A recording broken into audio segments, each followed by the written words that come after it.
Le 14 juillet 1979, pendant que toute la France célébrait la fête nationale, 3 sœurs disparaissaient sans laisser de traces dans les rues de Lyon. Céline, 17 ans, Juliette, 14 ans, Margot, 11 ans. 3 jeunes filles qui rentraient simplement chez elles après une après-midi au parc. 26 ans plus tard, en 2005, une lettre cachée depuis des décennies refait surface lors de la rénovation d'une vieille maison familiale. Une lettre écrite par Céline quelques jours avant sa disparition. Une lettre qui parlait de secrets, de peur et d'un endroit où personne ne penserait à chercher. Comment 3 sœurs peuvent-elles disparaître ensemble, en plein jour dans une ville comme Lyon? Pourquoi cette lettre a-t-elle été dissimulée?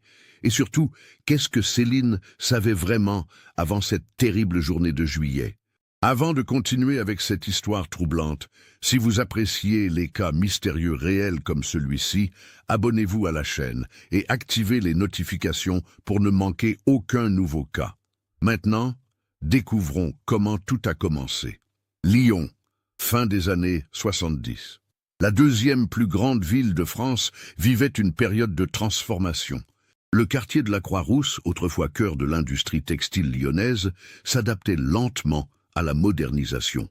Les anciennes usines fermaient une à une, laissant derrière elles des familles ouvrières qui devaient réinventer leur avenir.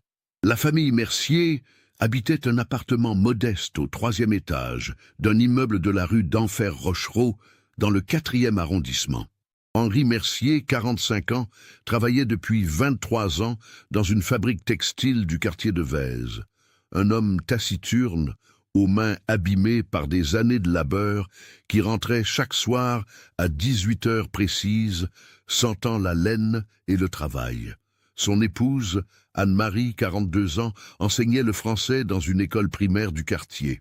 Une femme aux cheveux châtains, toujours attachés en chignon strict, qui portait des lunettes à monture épaisse et qui souriait rarement depuis quelques années. Leurs 3 filles représentaient toute leur vie. Céline, l'aînée de 17 ans, étudiait en classe de terminale au lycée Édouard Herriot. Grande, mince, avec les yeux noisettes de sa mère et une maturité qui dépassait son âge, elle assumait souvent un rôle presque maternel auprès de ses sœurs. Ses professeurs la décrivaient comme une élève brillante mais discrète, toujours plongée dans ses livres, rêvant d'étudier la littérature à l'université. Elle travaillait les samedis matins dans une boulangerie du quartier pour économiser de l'argent, espérant pouvoir payer ses études sans trop peser sur le budget familial déjà serré. Juliette, 14 ans, était tout l'opposé de sa sœur aînée. Élève moyenne au collège, elle passait ses après-midi à dessiner dans des carnets qu'elle gardait précieusement sous son lit. Des portraits, des paysages, des scènes de rue qu'elle observait depuis la fenêtre de leur appartement. Elle rêvait de devenir artiste, ce qui inquiétait profondément son père, qui considérait l'art comme un passe-temps, pas un métier. Juliette avait hérité des cheveux blonds de sa grand-mère paternelle et un tempérament rêveur qui l'isolait souvent du monde réel. Margot, la benjamine de 11 ans, était l'énergie pure de la famille. Curieuse, bavarde, toujours en mouvement. Elle collectionnait les cailloux qu'elle trouvait dans les parcs, les organisait par couleur et par taille, dans des boîtes à chaussures alignées sous son lit. Sa mère disait souvent qu'elle posait plus de questions en une journée qu'un adulte n'en posait dans toute une année. Elle excellait en mathématiques, mais détestait rester assise en classe. Les professeurs la trouvaient attachante malgré son agitation constante. La vie de la famille Mercier suivait une routine immuable. Le matin, Anne-Marie préparait le petit déjeuner, pendant qu'Henri lisait Le Progrès, le journal local. Les filles se préparaient pour l'école dans un ballet organisé autour de la petite salle de bain de l'appartement. Le soir, elles dînaient à 19 heures précises, toujours les mêmes discussions sur les devoirs, les notes, l'avenir. Le dimanche, ils rendaient visite à la grand-mère paternelle, Simone, qui vivait seule dans une maison du quartier de Montplaisir depuis la mort de son mari en 1972. Mais sous cette apparence de normalité, des tensions couvaient. Henri buvait de plus en plus, pas de manière spectaculaire, mais régulièrement. Un verre de vin au déjeuner qui se transformait en 2 puis 3 le soir. Anne-Marie s'était murée dans un silence résigné, consacrant toute son énergie à son travail et à ses filles. Les disputes éclatèrent parfois la nuit, des voix étouffées qui traversaient les murs minces de l'appartement, réveillant les filles qui faisaient semblant de dormir. Georges Levesque, le frère cadet d'Anne-Marie, vivait dans le 6e arrondissement et travaillait comme conseiller bancaire. Âgé de 38 ans, célibataire, il passait voir sa sœur et ses nièces 2 fois par semaine, apportant souvent des gâteaux ou de petits cadeaux. Il avait pour Céline, Juliette et Margot une affection particulière, compensant peut-être l'absence d'enfants dans sa propre vie. Les filles l'adoraient, il leur racontait des histoires, les emmenait au cinéma, leur offrait des livres. Henri tolérait ses visites, mais sans enthousiasme, trouvant son beau-frère trop présent dans sa vie familiale. Le quartier connaissait bien la famille Mercier.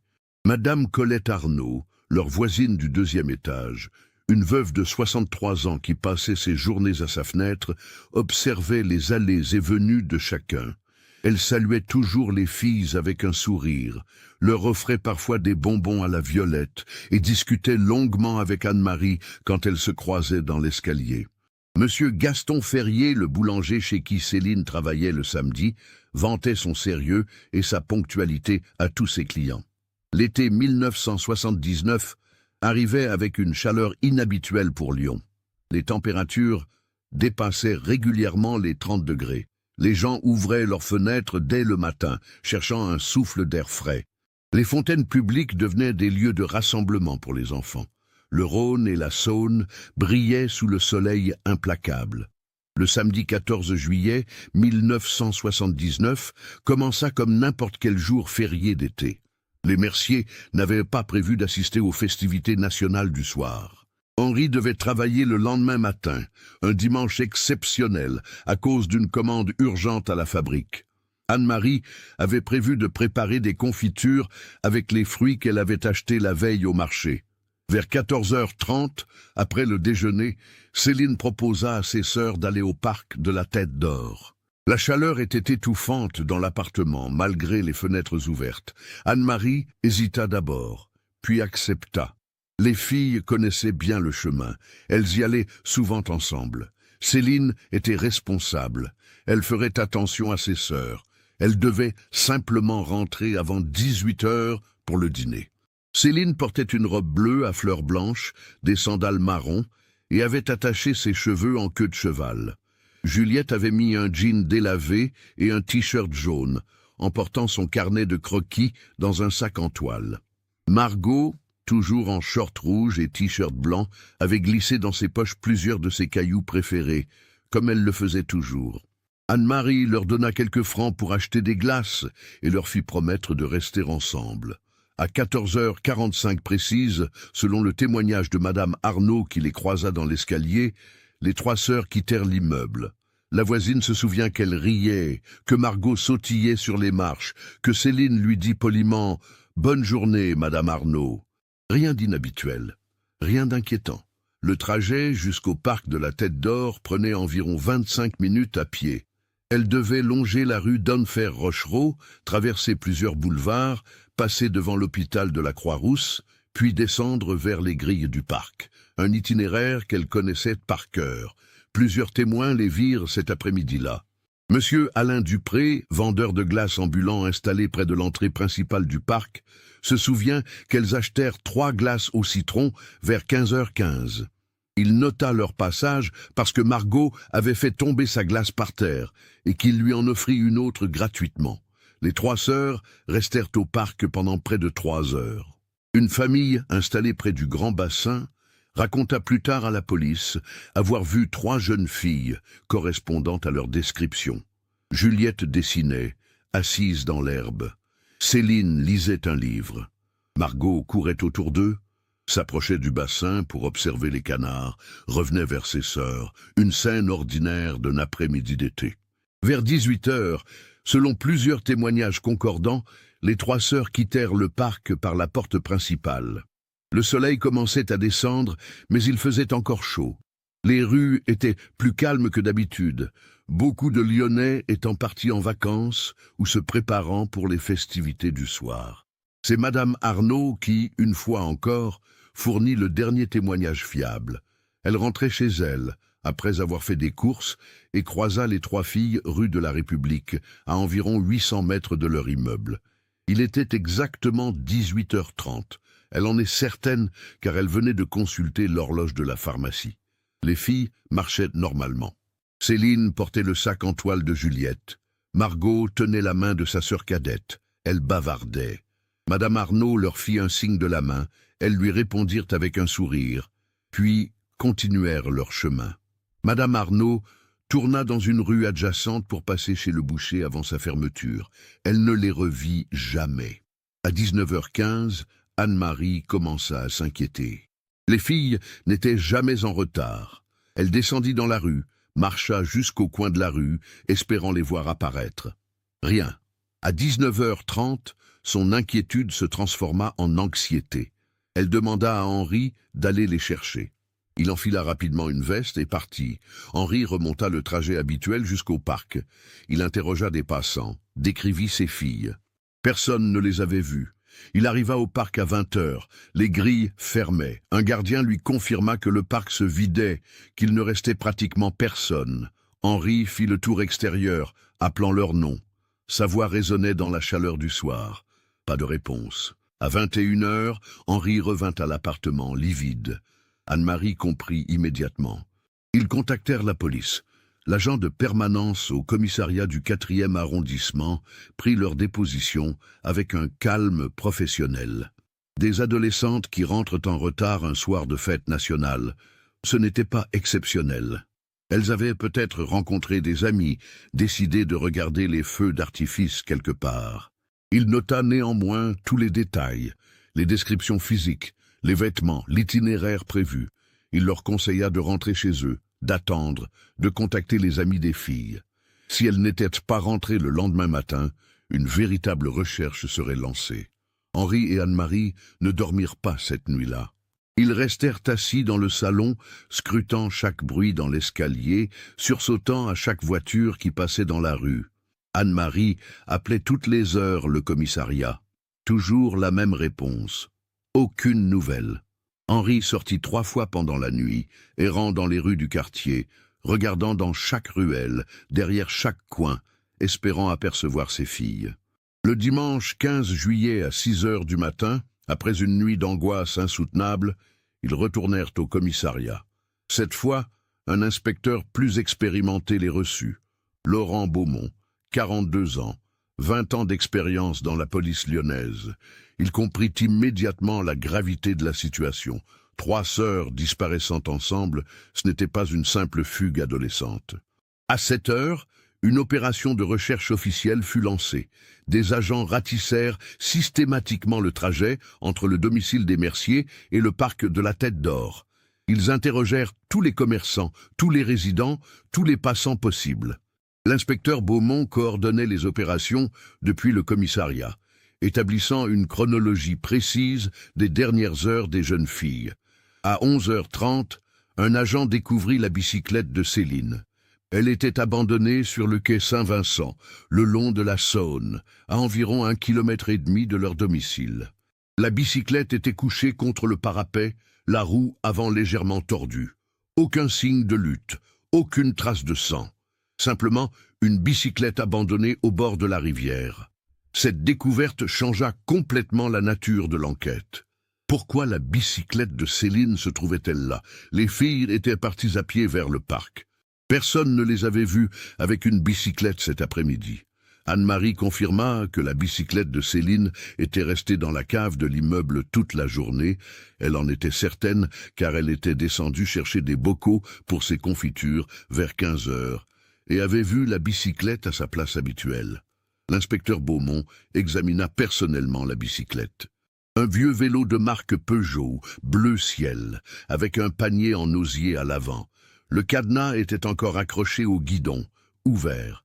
Quelqu'un avait utilisé cette bicyclette après que les filles aient quitté le domicile. Mais qui? Et pourquoi l'abandonner précisément à cet endroit? Des plongeurs de la police fouillèrent la Saône pendant 3 jours. Ils explorèrent systématiquement les fonds boueux de la rivière sur plusieurs centaines de mètres, en amont et en aval, du lieu de découverte de la bicyclette. Ils ne trouvèrent rien. Aucun vêtement, aucun objet personnel, aucun corps. Les semaines qui suivirent furent un cauchemar pour la famille Mercier. L'enquête piétinait. Aucune demande de rançon, aucun témoin supplémentaire. Aucune trace des trois sœurs. C'était comme si elles s'étaient évaporées entre la rue de la République et leur domicile, sur une distance de moins d'1 kilomètre, en plein cœur de Lyon. Les jours se transformèrent en semaines, puis en mois d'angoisse pour la famille Mercier et toute la communauté lyonnaise. L'enquête de l'inspecteur Beaumont se heurta rapidement à un mur. Malgré les dizaines de témoignages recueillis, les recherches intensives, les appels à témoins diffusés dans les journaux et à la télévision régionale, aucune piste concrète n'émergea. L'appartement de la rue d'Enfer-Rochereau devint un mausolée silencieux. Anne-Marie refusait de toucher aux chambres des filles. Les lits restaient faits comme elle les avait laissés ce matin du 14 juillet. Les vêtements pendaient toujours dans les armoires. Les carnets de dessin de Juliette étaient empilés sur son bureau. Les boîtes de cailloux de Margot alignées sous son lit. Les livres de Céline attendaient sur sa table de chevet, un marque-page toujours glissé à la page où elle avait arrêté sa lecture. Henri vieillissait à vue d'œil. En quelques mois, ses cheveux devinrent complètement gris. Il continuait à travailler à la fabrique, mais ses collègues remarquaient qu'il ne parlait plus, qu'il accomplissait ses tâches mécaniquement, le regard vide. Le soir, il s'asseyait dans le fauteuil du salon et fixait la porte d'entrée pendant des heures, comme si ses filles allaient franchir le seuil à tout moment. Sa consommation d'alcool augmenta dangereusement. Anne-Marie trouvait régulièrement des bouteilles vides cachées dans des endroits improbables de l'appartement. Anne-Marie, elle, se transforma en une femme obsédée par la recherche. Elle contactait l'inspecteur Beaumont 3 fois par semaine, exigeant des mises à jour sur l'enquête. Elle plaçardait elle-même des affiches avec les photos de ses filles dans tous les quartiers de Lyon, puis dans les villes voisines. Elle écrivait aux gendarmeries, aux hôpitaux, aux foyers d'accueil dans toute la France. Chaque soir, après son travail à l'école, elle arpentait les rues, interrogeant les sans-abri, les travailleurs de nuit, quiconque aurait pu voir quelque chose. Georges Levesque devint leur unique soutien réel. Il passait au moins 1 fois par jour, apportant des courses, s'assurant qu'il mangeait, payant discrètement certaines factures quand il constatait qu'Henri oubliait de le faire. Il accompagnait Anne-Marie dans certaines de ses recherches, tentant de la raisonner quand elle voulait partir seule la nuit dans des quartiers dangereux. Il supportait les crises de colère d'Henri qui l'accusait parfois, sans raison, de ne pas en faire assez, ou au contraire d'être trop présent. L'inspecteur Beaumont explora toutes les théories possibles. La piste de l'enlèvement fut longuement étudiée. Aucune demande de rançon n'arriva jamais. Aucun témoin ne signala de véhicule suspect dans le secteur ce jour-là. Les registres des prédateurs sexuels connus dans la région furent vérifiés. Chacun fut interrogé et alibi confirmé. La théorie d'une fugue collective fut également considérée. Mais pourquoi 3 sœurs fuiraient-elles ensemble? Et comment des enfants de 11, 14 et 17 ans auraient-ils pu disparaître sans ressources, sans être repérés quelque part en France? L'hypothèse d'un accident fut examinée minutieusement. Les berges du Rhône et de la Saône furent inspectées sur plusieurs kilomètres. Les égouts, les chantiers de construction, les bâtiments abandonnés du quartier furent fouillés systématiquement. Les hôpitaux de toute la région Rhône-Alpes reçurent des photos des 3 sœurs. Rien. La bicyclette retrouvée près de la Saône demeurait l'unique élément tangible. Pourquoi était-elle là? L'inspecteur Beaumont revint sans cesse à cette question. Il fit analyser la bicyclette pour des empreintes digitales. On trouva celle de Céline, évidemment, et des empreintes partielles qui ne correspondaient à rien dans les fichiers. La roue avant tordue suggérait une chute ou un impact, mais rien de violent. Quelqu'un avait roulé avec cette bicyclette depuis la rue d'Enfer-Rochereau jusqu'au quai Saint-Vincent, puis l'avait abandonnée là. Mais dans quel but? En septembre 1979, quand l'année scolaire reprit, l'absence des 3 sœurs Mercier résonna douloureusement dans les établissements qu'elles fréquentaient. Au lycée Édouard Herriot, la place de Céline resta vide en classe de terminale. Ses professeurs se souvenaient de son sérieux, de sa discrétion. Une camarade confia à l'inspecteur Beaumont que Céline semblait préoccupée les dernières semaines, avant les vacances d'été, mais qu'elle refusait d'en parler. Au collège, les amis de Juliette organisèrent une veillée, allumant des bougies et déposant des dessins sur le bureau qu'elle occupait. À l'école primaire, les camarades de Margot pleurèrent, incapables de comprendre comment leur amie si vivante pouvait avoir disparu. Le quartier de la Croix-Rousse changea imperceptiblement après cette disparition. Les parents surveillaient leurs enfants avec une anxiété nouvelle. Les adolescents ne pouvaient plus sortir aussi librement qu'avant. Madame Arnaud, rongée par la culpabilité de n'avoir rien remarqué d'anormal ce jour-là, passait désormais des heures à sa fenêtre, scrutant chaque passant, comme si elle pouvait rattraper ce qu'elle avait manqué. Les mois devinrent des années. En 1980, l'enquête officielle ralentit. L'inspecteur Beaumont ne pouvait plus y consacrer autant de temps. D'autres affaires réclamaient son attention. Le dossier resta ouvert, mais dormant. Céline aurait eu 19 ans, Juliette 16 ans, Margot 13 ans. Anne-Marie célébrait ses anniversaires dans le silence, préparant les gâteaux préférés de chacune, les laissant intacts sur la table jusqu'au lendemain matin. En juin 1982, Henri Mercier fut retrouvé mort dans son lit. Crise cardiaque, conclut le médecin légiste. Mais tous ceux qui le connaissaient savaient que c'était le chagrin qui l'avait tué. Son cœur s'était brisé ce 14 juillet 1979 et avait simplement mis 3 ans à s'arrêter complètement. Il avait 50 ans.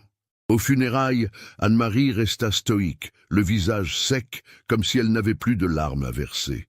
Georges Levesque soutint sa sœur pendant toute la cérémonie, sentant son corps trembler silencieusement contre le sien.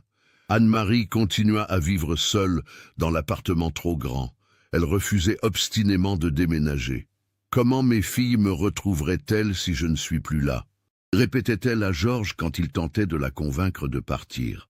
Elle conserva son poste d'enseignante, trouvant dans le travail une forme d'anesthésie temporaire à sa douleur.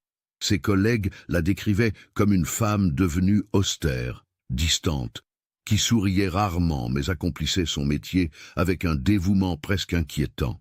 Les années 80 passèrent. Le dossier Mercier sombrait progressivement dans les archives poussiéreuses du commissariat. Parfois, un nouvel inspecteur tombait sur le dossier et le rouvrait, relisant les témoignages, examinant les photos jaunies des 3 sœurs souriantes. Mais sans nouvelles pistes, sans éléments nouveaux, l'enquête ne pouvait avancer. L'inspecteur Beaumont prit sa retraite en 1991. Avant de partir, il rendit visite à Anne-Marie, lui promettant qu'il n'oublierait jamais Céline, Juliette et Margot. Elle le remercia d'un simple hochement de tête, incapable de prononcer un mot. Sophie Mercier-Fontaine, la cousine des 3 sœurs disparues, avait 21 ans en 1979. Fille unique d'un cousin éloigné d'Henri, elle avait toujours été proche de ses jeunes cousines, malgré la différence d'âge. Elle vivait alors à Grenoble, où elle terminait des études d'infirmière. Quand elle apprit la disparition, elle revint immédiatement à Lyon, soutenant Anne-Marie et Henri du mieux qu'elle pouvait. Elle resta plusieurs mois, aidant aux recherches, accompagnant Anne-Marie dans ses démarches obsessionnelles. Puis la vie l'appela ailleurs. Elle se maria en 1983, eut 2 enfants, construisit une carrière dans un hôpital de Villeurbanne. Mais elle n'oublia jamais ses cousines. Chaque 14 juillet, elle appelait Anne-Marie. Chaque année, elle venait déjeuner avec elle au moins une fois, écoutant les mêmes histoires, les mêmes théories, la même douleur qui ne s'atténuait jamais. En 1995, Simone Mercier, la grand-mère paternelle des filles, décéda à l'âge de 87 ans.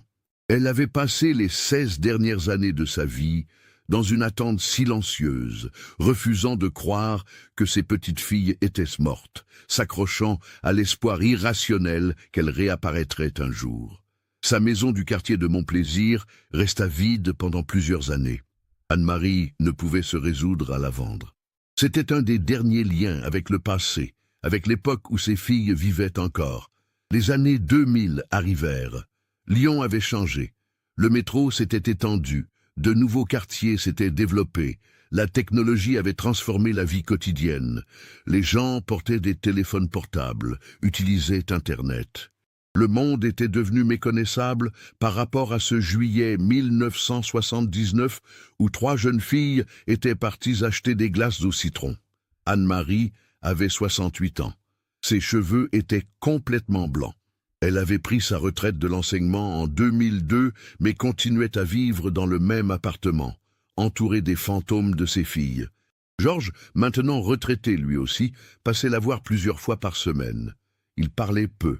Parfois, ils restaient simplement assis ensemble dans le salon silencieux, chacun perdu dans ses souvenirs. En février 2005, Sophie Mercier-Fontaine, désormais âgée de 47 ans, prit une décision qu'elle repoussait depuis des années. La maison de Simone à Montplaisir ne pouvait plus rester vide. Elle se dégradait, les factures s'accumulaient. Anne-Marie avait finalement accepté de la vendre, à condition que Sophie s'occupe de tout. Elle ne pouvait pas, disait-elle, retourner dans cette maison pleine de souvenirs. Sophie engagea une entreprise de rénovation. La maison nécessitait d'importants travaux avant de pouvoir être mise en vente. En vidant les pièces, Sophie redécouvrit des fragments du passé familial, de vieilles photos dans des albums moisis, des meubles que Simone avait conservés depuis les années 50, des cartons remplis d'objets qui n'avaient plus de sens pour personne. Le mercredi 9 mars 2005, Sophie travaillait dans l'ancien salon de Simone avec 2 ouvriers. Ils devaient démonter une bibliothèque encastrée qui occupait tout un mur. En retirant les étagères, un des ouvriers remarqua une fissure inhabituelle dans le panneau arrière de la bibliothèque. En l'examinant de plus près, Sophie découvrit qu'il ne s'agissait pas d'une fissure, mais d'une séparation entre 2 planches de bois. Avec précaution, elle glissa ses doigts dans l'interstice et tira doucement. Le panneau céda, révélant une petite cavité d'environ 30 cm de profondeur entre la bibliothèque et le mur réel. L'espace était poussiéreux, des toiles d'araignée s'étiraient dans l'obscurité. Sophie utilisa la lampe de son téléphone portable pour éclairer l'intérieur. Il y avait quelque chose, une enveloppe jaunie par le temps, coincée au fond de la cavité. Sophie la saisit délicatement. L'enveloppe était en papier épais, légèrement gondolé par l'humidité accumulée pendant des décennies. Aucune adresse n'était inscrite dessus, juste un nom, tracé à l'encre bleue d'une écriture appliquée qu'elle reconnut immédiatement. Son cœur s'arrêta. « Maman » était écrit sur l'enveloppe. L'écriture de Céline. Sophie s'assit sur le sol poussiéreux, l'enveloppe tremblante entre ses mains. Les ouvriers, sentant l'importance du moment, s'éclipsèrent discrètement dans une autre pièce. Pendant plusieurs minutes, Sophie ne put que fixer ce mot. « Maman » écrit par Céline. Une enveloppe cachée depuis 26 ans dans la maison de sa grand-mère. Avec des gestes infiniment prudents, Sophie ouvrit l'enveloppe. À l'intérieur, 3 feuilles de papier pliées. Elle les déplia lentement. L'encre avait légèrement pâli, mais restait parfaitement lisible. La date en haut de la première page la fit suffoquer. 10 juillet 1979, 4 jours avant la disparition. Sophie commença à lire, et chaque mot la glaça jusqu'aux os. La lettre commençait ainsi. « Chère maman, si tu lis ces mots, c'est que quelque chose de terrible est arrivé. Je ne sais pas si j'aurai le courage de te parler directement, alors j'écris cette lettre que je cache chez grand-mère Simone, dans l'endroit secret où je rangeais mes trésors quand j'étais petite. Si tout se passe bien, je viendrai la récupérer et la détruirai. Sinon, peut-être qu'un jour, quelqu'un la trouvera, et tu sauras enfin la vérité. » Sophie dut s'arrêter, submergée par l'émotion. Sa main tremblait tellement qu'elle avait du mal à tenir les pages. Elle respira profondément et continua. « Maman, il faut que tu saches quelque chose sur papa. Depuis plusieurs mois, il est différent. Pas seulement à cause de l'alcool, il y a quelque chose d'autre. Il parle tout seul la nuit, je l'entends depuis ma chambre. Il dit des choses qui n'ont aucun sens. Il parle d'argent qu'il doit, de gens qu'il menace, de décisions qu'il a prises et qu'il regrette. Jeudi dernier, le 4 juillet, j'ai entendu une dispute terrible entre vous deux. Tu lui demandais où était passé l'argent des économies. Il criait qu'il avait tout perdu, qu'il avait fait une erreur, qu'il pouvait arranger les choses. Tu pleurais, maman. Je ne t'avais jamais entendu pleurer comme ça. Sophie sentit sa gorge se serrer. Elle n'avait jamais su. Personne n'avait su. Céline avait porté ce fardeau seule, à 17 ans. Le lendemain, vendredi 5 juillet, un homme est venu à la maison. J'étais seul, tu étais à l'école et papa au travail. Il a frappé à la porte. C'était un homme d'environ 40 ans, costaud, avec une cicatrice sur la joue gauche. Il m'a demandé si Henri Mercier habitait ici. J'ai dit oui. Il m'a regardé bizarrement, puis a dit « Dis à ton père que Rémi est passé. Dis-lui que le temps est écoulé. Dis-lui qu'on connaît tous les moyens de pression. » Puis il est parti. J'étais terrifié, maman. Quand papa est rentré, je lui ai raconté. Il est devenu blanc comme un mort.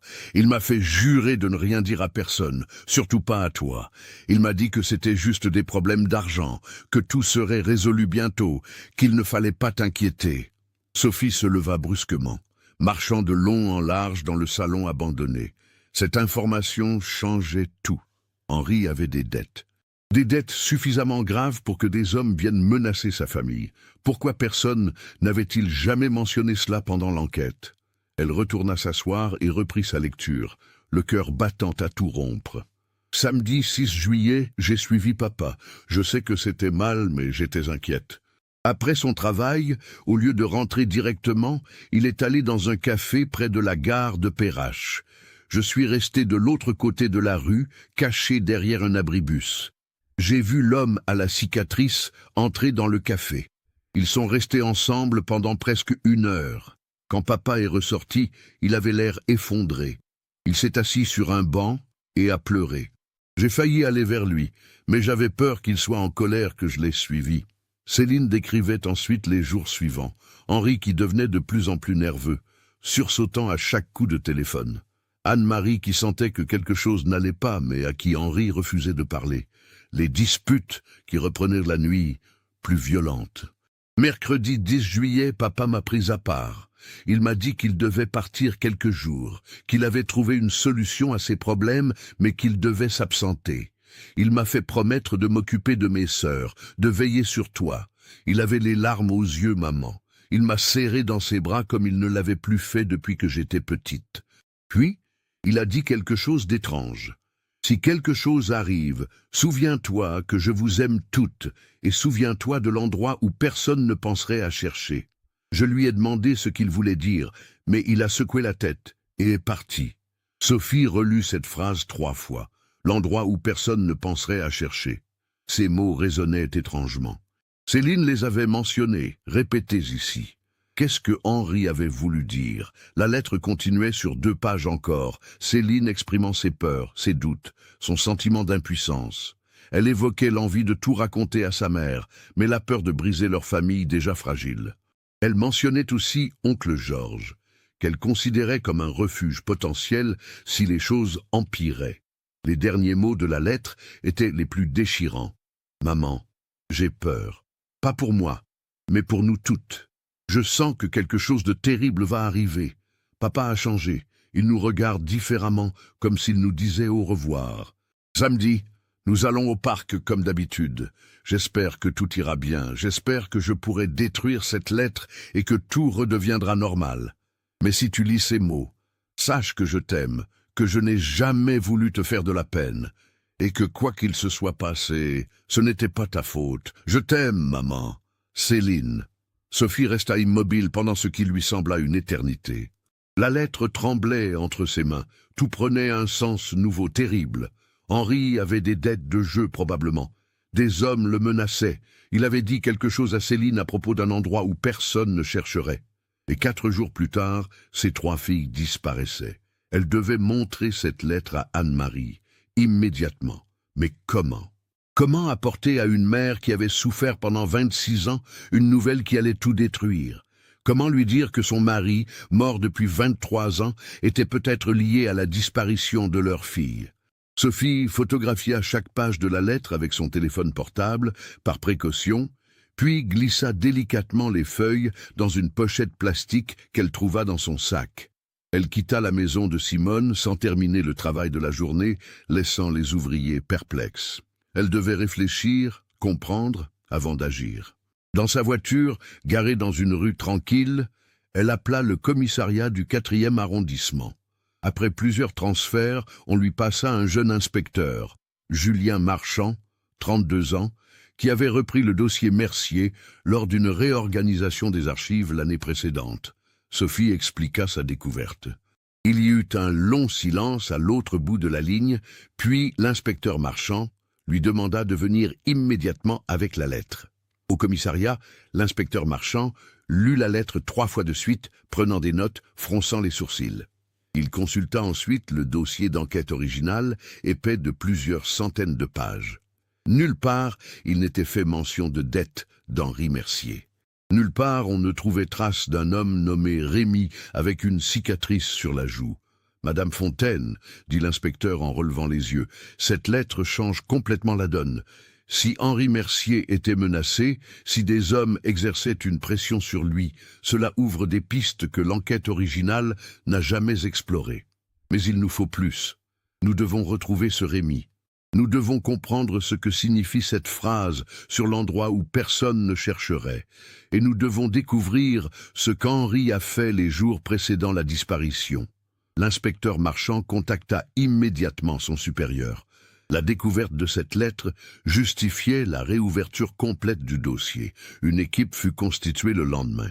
Ils commencèrent par interroger Anne-Marie, et ce fut Sophie qui dut accompagner l'inspecteur pour cette conversation déchirante. Anne-Marie écouta la lecture de la lettre de Céline sans broncher. Son visage resta de marbre pendant toute la durée, mais ses mains serraient les accoudoirs de son fauteuil avec une force terrible. Quand l'inspecteur termina, elle resta silencieuse pendant plusieurs minutes, puis, d'une voix étrangement calme, elle dit « Je savais qu'Henri avait des problèmes d'argent. Je le savais, mais je n'imaginais pas que c'était à ce point. Il me cachait tout. Je pensais qu'il buvait à cause du stress du travail, de la fermeture progressive des usines. Je n'ai jamais imaginé qu'il pouvait y avoir des dettes, des menaces. » Elle révéla alors quelque chose qu'elle n'avait jamais mentionné à personne. 3 jours avant la disparition, le 11 juillet 1979, elle avait trouvé Henri dans la cave de l'immeuble, en train de déplacer des objets, cherchant quelque chose. Quand elle lui avait demandé ce qu'il faisait, il avait sursauté violemment, puis avait prétendu ranger. Mais elle avait remarqué qu'il transpirait abondamment, qu'il tremblait. Elle avait voulu insister, mais il était remonté précipitamment à l'appartement. Cette information intrigua l'inspecteur Marchand. La cave. Henri cherchait quelque chose dans la cave 3 jours avant que ses filles ne disparaissent. Et ensuite, la bicyclette de Céline, normalement rangée dans cette même cave, s'était retrouvée abandonnée près de la Saône. L'équipe d'investigation obtint l'autorisation d'accéder aux archives bancaires d'Henri Mercier. Ce qu'ils découvrirent confirma les pires soupçons. Entre janvier et juin 1979, Henri avait effectué plusieurs retraits importants. Au total, presque 15 000 francs, une somme considérable pour l'époque, surtout pour un ouvrier. L'argent avait été retiré progressivement, par montant de 500 à 1000 francs. En juillet, le compte était vide, plus d'économie, plus rien. Mais où cet argent était-il allé? L'inspecteur Marchand fit des recherches dans les archives de la police concernant les réseaux de jeux clandestins actifs à Lyon à la fin des années 70. Il découvrit que plusieurs tripots fonctionnaient dans le quartier de la Guillotière et autour de la gare de Perrache, exactement là où Céline avait vu son père rencontrer l'homme à la cicatrice. L'équipe retrouva dans les archives un rapport de police datant de 1980 concernant le démantèlement d'un réseau de jeux illégaux. Parmi les noms mentionnés figurait un certain Rémy Dufour, 42 ans à l'époque, condamné à 3 ans de prison pour extorsion et coups et blessures. La description physique correspondait cicatrice sur la joue gauche résultant d'une bagarre au couteau dans sa jeunesse. Rémy Dufour était décédé en 1996, mais l'inspecteur Marchand réussit à localiser un de ses anciens associés, maintenant âgé de 73 ans et vivant dans une maison de retraite à Vénissieux. L'homme, affaibli par la maladie, accepta de parler après qu'on lui eut garanti l'immunité pour des faits prescrits. Il confirma qu'Henri Mercier fréquentait effectivement leur tripot du quartier de Perrache entre 1978 et 1979. Au début, Henri venait rarement, pariant de petites sommes, puis il était devenu accro. Il perdait systématiquement, empruntait pour rejouer, perdait encore. En juillet 1979, il devait environ 20 000 francs à Rémy Dufour, une somme énorme qu'il ne pouvait pas rembourser. Rémy n'était pas patient, raconta le vieil homme. Il envoyait ses gars faire pression sur les débiteurs, des menaces sur la famille, c'était classique. Mais je ne sais pas ce qui s'est passé avec Mercier. Rémy a dit un jour, début août 79, que le problème était réglé, que Mercier avait payé. Puis plus rien. On n'a plus entendu parler de lui. Réglé comment? C'était la question cruciale. Henri n'avait plus d'argent en juillet. Comment avait-il pu payer une dette de 20 000 francs? Et quel rapport avec la disparition de ses filles 4 jours après les menaces? L'inspecteur Marchand décida de reprendre l'enquête depuis le début, mais avec ses nouvelles informations. Il reconstitua minutieusement la journée du 14 juillet 1979, heure par heure. Les filles quittent l'appartement à 14h45. Henri est à la maison, Anne-Marie également. Ils devaient tous les deux rester à l'appartement cet après-midi-là. Pourtant, en interrogeant à nouveau les voisins 26 ans plus tard, un détail émergea. Monsieur Gauthier, qui habitait au 5e étage et qui avait aujourd'hui 91 ans, se souvenait avoir croisé Henri dans l'escalier vers 15h30. Henri descendait rapidement, l'air pressé. Monsieur Gauthier ne l'avait pas mentionné en 1979 parce que personne ne lui avait posé la question de manière spécifique. Henri était donc sorti de l'appartement après le départ de ses filles. Où était-il allé? L'inspecteur Marchand consulta les anciens relevés téléphoniques. À 15h12, un appel avait été passé depuis l'appartement des Mercier vers un numéro qui, après vérification, correspondait à une cabine téléphonique située rue de la Charité, près de la gare de Perrache. Quelqu'un avait appelé cette cabine. Henri ou Anne-Marie. Anne-Marie jura qu'elle n'avait passé aucun appel cet après-midi-là. L'inspecteur formula une hypothèse glaçante. Henri avait contacté quelqu'un. Cette personne l'avait rappelé ou attendait son appel à la cabine. Puis Henri était sorti précipitamment. Pour aller où? Faire quoi? L'inspecteur Marchand retourna interroger Anne-Marie sur un détail très précis. Où exactement Henri rangeait-il des objets dans la cave? Anne-Marie descendit avec lui dans les caves de l'immeuble de la rue d'Enfer-Rochereau. Les lieux avaient peu changé en 26 ans. Des box grillagés où les résidents entreposaient leurs affaires. Anne-Marie indiqua celui qui avait appartenu à leur famille. L'inspecteur examina minutieusement l'espace. Des vélos rouillés, des cartons moisis, des meubles cassés abandonnés par les occupants successifs. Rien d'intéressant au premier abord. Mais en se penchant, il remarqua quelque chose dans le sol de béton. Une zone légèrement plus claire que le reste, rectangulaire, d'environ 1 mètre sur 2. Comme si du béton avait été coulé plus récemment que le sol environnant. Il contacta immédiatement les services techniques. Le lendemain, une équipe arriva avec du matériel de détection. Le radar à pénétration de sol révéla une anomalie. Il y avait un vide sous cette section du sol. Quelque chose avait été enterré là. L'autorisation de creuser fut obtenue dans l'urgence. Le 18 mars 2005, les ouvriers commencèrent à briser le béton. À 50 cm de profondeur, ils tombèrent sur quelque chose, un sac en toile cirée hermétiquement fermé. L'inspecteur Marchand l'ouvrit avec des gants. À l'intérieur, pas de corps, pas de restes humains, mais des documents, des dizaines de documents, des reconnaissances de dettes signées par Henri Mercier, des lettres de menaces, des photos, et surtout, un carnet. Le carnet d'Henri Mercier, rempli de son écriture nerveuse, racontant jour après jour sa descente aux enfers. L'inspecteur lut le carnet dans son intégralité. C'était un journal intime que personne ne connaissait. Henri y avait consigné sa dépendance au jeu, ses pertes, ses mensonges à Anne-Marie, sa spirale de dettes. Les dernières entrées dataient de juillet 1979. Elles étaient déchirantes. 8 juillet. Rémy est venu me voir aujourd'hui à la sortie de l'usine. Il dit que si je ne paie pas avant le 15 juillet, il s'en prendra à ma famille. Il connaît les horaires de mes filles. Il sait où elles vont à l'école. J'ai peur. Je ne sais pas quoi faire. 10 juillet. J'ai trouvé une solution. C'est horrible, mais c'est la seule façon de les protéger toutes. Je dois les éloigner. Pas pour toujours. Juste le temps que je règle ce problème. J'ai parlé à quelqu'un qui peut m'aider. Ça va me coûter tout ce qui reste, mais elles seront en sécurité. Je leur expliquerai plus tard. Elles comprendront. 12 juillet. Tout est organisé. Samedi, pendant qu'elles seront au parc, je ferai ce qui doit être fait. Anne-Marie ne doit rien savoir. C'est pour les protéger, toutes. Je les aime tellement. Quand tout sera fini, quand Rémi sera satisfait, je les ramènerai. Quelques mois, un an maximum. Le temps de tout reconstruire. 13 juillet. Demain. J'ai presque envie de tout annuler, mais je ne peux pas. Céline me regarde bizarrement. Elle sait que quelque chose ne va pas. Je dois être fort. C'est pour elle, pour les sauver. L'inspecteur Marchand sentit son sang se glacer.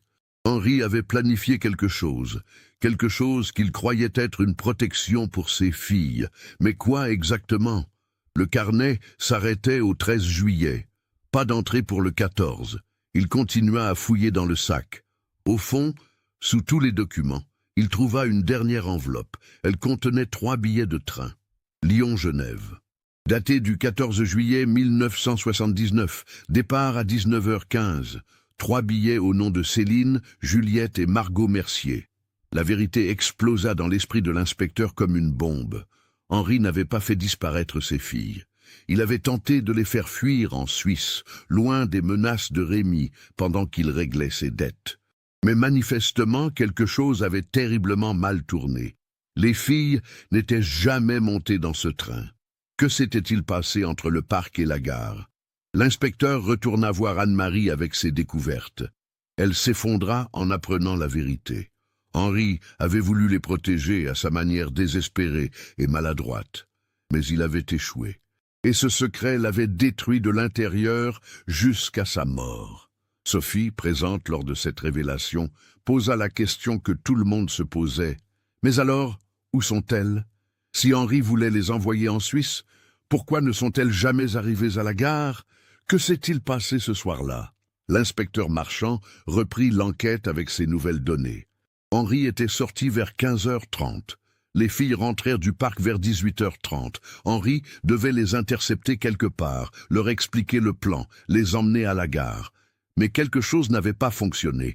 Il se replongea dans tous les témoignages de 1979. Et soudain, un détail insignifiant prit une importance capitale. Un chauffeur de taxi avait été interrogé à l'époque.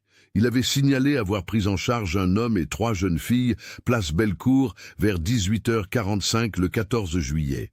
L'homme semblait nerveux, les filles confuses. Il les avait déposées à la gare de Perrache vers 19h. À l'époque, ce témoignage n'avait mené nulle part, car personne ne correspondait au signalement d'alors. Mais avec les nouvelles informations, tout s'éclairait. Henri avait bien intercepté ses filles. Il les avait emmenées en taxi à la gare. Mais que s'était-il passé ensuite? Pourquoi n'avait-elle jamais pris le train? L'inspecteur Marchand fouilla dans les archives de la gare de Perrache. Et là, dans un rapport de sécurité routinier daté du 15 juillet 1979, il trouva une note manuscrite d'un agent de gare. Incident quai numéro 5, 19h, 14 juillet.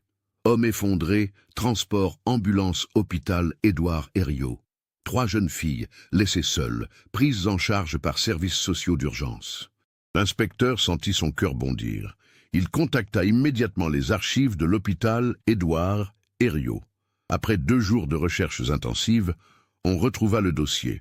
Henri Mercier avait été admis aux urgences le 14 juillet 1979 à 19h23.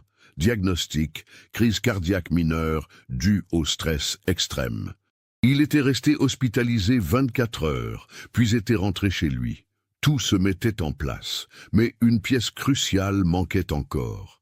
Si Henri avait fait une crise cardiaque à la gare, que les services sociaux avaient pris en charge 3 jeunes filles, où étaient les traces de cette prise en charge? L'inspecteur Marchand contacta les archives des services sociaux de Lyon. Ce qu'il découvrit le stupéfia. Le 14 juillet 1979 était un samedi férié. Les services sociaux fonctionnaient en mode réduit.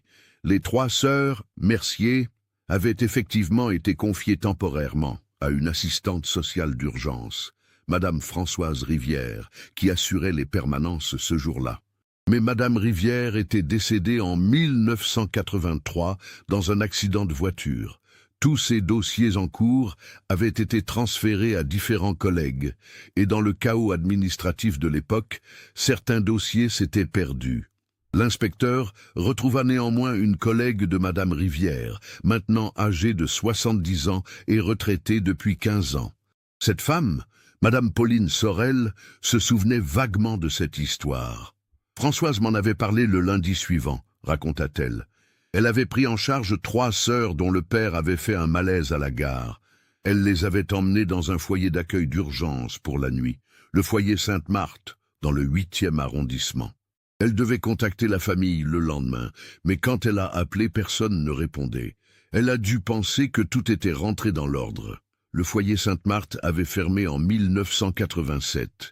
Mais l'inspecteur réussit à localiser l'ancienne directrice, Madame Geneviève Lambert, 82 ans, qui vivait dans une résidence pour personnes âgées à Caluire-et-Cuire. Sa mémoire était encore remarquablement précise. « Je me souviens de ces 3 filles, » dit-elle d'une voix tremblante. Elles sont arrivées tard le samedi soir, complètement bouleversées. Leur père avait fait un malaise devant elles. L'ambulance l'avait emmenée. Elles ne comprenaient pas ce qui se passait. La plus grande, Céline, ne voulait parler à personne. Elle serrait ses sœurs contre elle. Elles ont dormi dans la même chambre cette nuit-là. Le dimanche matin, je leur ai donné le petit déjeuner. Elles étaient silencieuses, traumatisées. Puis vers 10 heures, un homme est venu les chercher. L'inspecteur se redressa brusquement. Un homme. Qui? Il disait être leur oncle. Il avait des papiers d'identité. Il connaissait leurs noms, les noms de leurs parents. Il a dit que la famille avait été prévenue, qu'il venait les ramener chez eux. Les filles l'ont reconnu. La plus grande a même dit « Oncle Georges ». J'ai vérifié ces papiers. Tout semblait en ordre. Je les ai laissés partir avec lui. Georges Levesque, le frère d'Anne-Marie, l'oncle attentionné qui passait si souvent, qui adorait ses nièces, qui était devenu le pilier de la famille après la disparition. L'inspecteur Marchand sentit le sol se dérober sous ses pieds. Il fallait retrouver Georges immédiatement. Mais Georges avait maintenant 66 ans. Il vivait toujours à Lyon, dans le même appartement du 6e arrondissement qu'il occupait depuis les années 70. Le lendemain matin, l'inspecteur Marchand, accompagné de 2 collègues, se présenta chez Georges Levesque. L'homme ouvrit la porte, le visage marqué par l'âge et une fatigue profonde. Quand il vit les uniformes, quelque chose passa dans son regard. Une forme de soulagement mêlé à de la résignation. « Vous avez trouvé la lettre de Céline », dit-il simplement. Ce n'était pas une question. Au commissariat, Georges Levesque parla pendant près de 5 heures. Son récit, entrecoupé de sanglots, révéla la vérité complète de cette terrible journée de juillet 1979. Le samedi 14 juillet, Georges avait reçu un appel paniqué de l'hôpital Édouard Herriot, vers 20h30. Henri avait fait une crise cardiaque à la gare. Il délirait, parlait de ses filles, disait qu'elles étaient seules, qu'il fallait les protéger de Rémi. L'hôpital avait trouvé dans son portefeuille une carte avec le numéro de Georges en cas d'urgence. Georges s'était précipité à l'hôpital. Henri, encore sous le choc, lui avait tout raconté. Les dettes de jeu, les menaces, son plan désespéré pour envoyer ses filles en Suisse. Il supplia Georges de les retrouver, de les ramener chez Anne-Marie, d'expliquer que tout était de sa faute. Mais Georges, en écoutant son beau-frère, eut une idée différente. Une idée qu'il ruminerait avec honte et culpabilité pendant 26 ans. Il aimait ses nièces plus que tout. Il avait toujours voulu des enfants. Et voilà qu'Henri lui offrait, sans le savoir, une opportunité terrible. Je me suis dit que je pouvais les protéger mieux qu'Henri et Anne-Marie, confessa Georges, les larmes coulant sur ses joues. Henri était un joueur ruiné avec des dettes. Anne-Marie était dépassée, leur fille méritait mieux. Je pouvais leur offrir une vie stable, sans danger, sans stress. J'ai rationalisé. Je me suis convaincu que c'était pour leur bien. Le dimanche 15 juillet au matin, Georges s'était rendu au foyer Sainte-Marthe. Il avait utilisé ses vrais papiers d'identité. Les filles l'avaient reconnu, elles lui faisaient confiance. Céline avait hésité, elle sentait que quelque chose n'allait pas, mais Georges l'avait rassurée, lui disant qu'il les ramenait chez leur mère. Mais il ne les avait pas ramenés rue d'Enfert-Rochereau. Il les avait emmenés dans une petite maison qu'il possédait dans les montagnes du Jura, près de Saint-Claude, à 150 kilomètres de Lyon. Une maison héritée de ses parents, isolée, où il passait ses vacances. Personne à Lyon ne connaissait cette propriété. Il ne l'avait jamais mentionnée à Anne-Marie. Les premiers jours, elle ne comprenait pas, continua Georges. Je leur disais que c'était temporaire, que leur père allait mieux, qu'on devait attendre un peu. Céline voulait appeler sa mère. Je lui ai dit que le téléphone était en panne. J'inventais excuse après excuse, puis les jours sont devenus des semaines. J'avais peur de les ramener. J'avais peur des conséquences. J'avais peur de tout perdre. Georges expliqua comment il avait organisé cette vie parallèle. Il prenait des congés de sa banque, prétextant du stress lié à la disparition de ses nièces. Il passait des semaines entières dans sa maison du Jura avec les 3 filles. Il leur apportait des livres, des vêtements, de la nourriture. Il leur faisait l'école à la maison. Les filles ne pouvaient pas sortir. Il leur disait que c'était dangereux, que les hommes qui menaçaient leur père les cherchaient. Céline avait essayé de s'échapper 3 fois la première année. Georges avait dû mettre des verrous supplémentaires. Il ne les maltraitait pas, il les aimait sincèrement à sa manière tordue, mais il les privait de leur liberté, de leur famille, de leur vie. Au fil des années, quelque chose d'horrible s'était produit.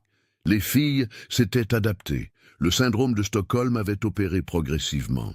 Georges était leur unique contact avec le monde extérieur. Il était gentil, attentionné, présent. Céline avait fini par arrêter de résister. Juliette et Margot, plus jeunes, avaient presque oublié leur vie d'avant. En 1997, dit Georges d'une voix brisée, Céline avait 35 ans, Juliette 32, Margot 29.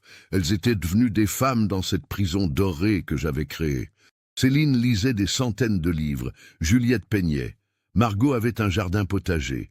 Elles vivaient comme des ermites. Je leur avais volé leur vie. L'inspecteur Marchand l'interrompit. « Où sont-elles maintenant ?» Georges leva les yeux, et pour la première fois, quelque chose qui ressemblait à de l'espoir traversa son regard. « Elles sont toujours là-bas, dans la maison du Jura. Elles attendent, elles savent que je viens toujours. » Le 22 mars 2005, une équipe de police, accompagnée de psychologues et de médecins, se rendit à la maison isolée de Saint-Claude. C'était une bâtisse en pierre, entourée de forêts, accessible seulement par un chemin de terre. De la fumée sortait de la cheminée. Quand les policiers frappèrent à la porte, ce fut Juliette qui ouvrit. Elle avait 40 ans, mais en paraissait 50. Ses cheveux étaient gris, son visage marqué par des années d'isolement. Elle regarda les uniformes avec confusion, puis effroi. À l'intérieur, Céline et Margot étaient assises dans le salon. Des livres partout, des peintures au mur, des plantes en pot. Une vie figée dans le temps, comme un musée de l'enfermement. Céline, maintenant âgée de 43 ans, regarda l'inspecteur Marchand et dit simplement « Ma mère est-elle toujours en vie ?» Les 3 sœurs furent emmenées à l'hôpital de Saint-Claude pour des examens médicaux et psychologiques. Physiquement, elles étaient en bonne santé. Georges avait pris soin d'elles à sa façon. Psychologiquement, les dégâts étaient immenses. 26 ans de captivité les avaient transformées. Elles n'avaient jamais connu l'Internet, les téléphones portables, le monde moderne. Elles vivaient comme si le temps s'était arrêté en 1979. Le 24 mars 2005, les 3 sœurs furent ramenées à Lyon. Anne-Marie, accompagnée de Sophie, attendait au commissariat. Quand Céline, Juliette et Margot entrèrent dans la salle, le temps sembla s'arrêter. Anne-Marie resta immobile, incapable de bouger, de respirer. Puis elle s'effondra, sanglotant comme elle n'avait pas pleuré depuis 26 ans. Les retrouvailles furent déchirantes. Les 3 filles, maintenant des femmes d'âge mûr, reconnurent leur mère malgré les décennies écoulées. Elles la serrèrent dans leurs bras, pleurant ensemble, murmurant des mots sans suite. Anne-Marie répétait inlassablement « Je suis désolée, je suis tellement désolée », même si rien n'était de sa faute. Et Georges Levesque fut inculpé de séquestration, d'enlèvement de mineurs et de non-assistance à personne en danger. Son procès eut lieu en octobre 2005. Sa défense plaida une forme de folie temporaire, un acte d'amour perverti par la solitude et le désespoir. Le procureur requit 30 ans de réclusion. Le verdict tomba, 25 ans de prison ferme. Georges avait 66 ans. Il mourrait probablement en prison. Lors de son dernier témoignage, Georges se tourna vers ses nièces, assises au fond de la salle d'audience. « Je sais que je ne peux pas demander pardon. Je sais que ce que j'ai fait est impardonnable. Mais je veux que vous sachiez que je vous ai aimé. Mal, terriblement mal. Mais je vous ai aimé. Et chaque jour de ces 26 ans, j'ai pensé à vous ramener. Chaque jour, j'ai manqué de courage. » Céline, Juliette et Margot entamèrent un long processus de réintégration dans la société. Des psychologues les accompagnaient quotidiennement. Anne-Marie s'installa avec elles dans un nouvel appartement, loin de la rue d'Enfer Rochereau et de ses fantômes. Sophie venait les voir chaque semaine, les aidant à comprendre le monde qui avait continué sans elle. Céline révéla qu'elle avait toujours su, au fond d'elle, que quelque chose n'allait pas. Elle se souvenait de la lettre qu'elle avait cachée chez sa grand-mère. Mais au fil des années de captivité, ses souvenirs s'étaient brouillés. Elle avait fini par accepter la réalité que Georges lui imposait, par survie mentale. Juliette continua à peindre. Ses toiles, sombres et troublantes, racontaient les années perdues, l'enfermement, la lumière qui filtrait par une petite fenêtre. Ses œuvres furent exposées dans une galerie de Lyon en 2007 et connurent un succès inattendu. Margot, la plus jeune, eut le plus de mal. Elle avait été enlevée à 11 ans. Elle n'avait pas connu l'adolescence normale, les premiers amours, la construction de soi. Elle dut tout réapprendre. Avec l'aide de thérapeutes, elle y parvint progressivement. En 2009, lors d'une interview pour un documentaire sur l'affaire, Anne-Marie, alors âgée de 72 ans, déclara « J'ai récupéré mes filles, elles sont vivantes. » Après 26 ans à croire qu'elles étaient mortes, c'est un miracle, mais elles ont perdu leur vie. Georges leur a volé leur jeunesse, leurs rêves, leurs avenirs. Aucune peine de prison ne pourra compenser cela. Je dois vivre avec le fait que mon propre frère a fait ça, et que mon mari, en voulant les protéger, a involontairement créé les conditions de leur enlèvement. Elle fit une pause, les yeux perdus dans le vide, puis ajouta « Henri est mort en pensant que ses filles avaient disparu à cause de lui, à cause de ses dettes, de ses erreurs. Il ne saura jamais qu'elles étaient vivantes. Il ne saura jamais que son plan pour les sauver, aussi maladroit soit-il, n'était pas la cause de leur disparition. C'est la trahison de quelqu'un en qui nous avions tous confiance qui a détruit notre famille. Ce cas nous montre comment les meilleures intentions peuvent se transformer en cauchemar et comment la confiance peut être le masque de la plus terrible des trahisons. L'amour mal placé de Georges Levesque a volé 26 ans de vie à 3 jeunes femmes et a détruit une famille entière. Henri Mercier est mort en portant une culpabilité qui n'était pas la sienne, ignorant que ses filles étaient vivantes, prisonnières de celui qu'il considérait comme un allié.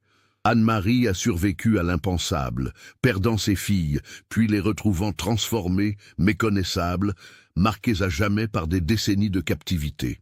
Cette histoire nous rappelle aussi combien les systèmes peuvent faillir. Une assistante sociale décédée, des dossiers perdus dans le chaos administratif et 3 vies restent suspendues dans le temps pendant plus d'un quart de siècle. Qu'en pensez-vous? Avez-vous remarqué les signes tout au long de cette histoire? Partagez vos réflexions dans les commentaires. Si vous avez été touché par ce cas troublant, n'oubliez pas de vous abonner à la chaîne et d'activer les notifications pour ne manquer aucune de nos enquêtes. Laissez un like si cette histoire vous a marqué et partagez-la avec quelqu'un qui s'intéresse également aux mystères résolus après des années d'attente. Merci de nous avoir accompagnés dans cette investigation bouleversante.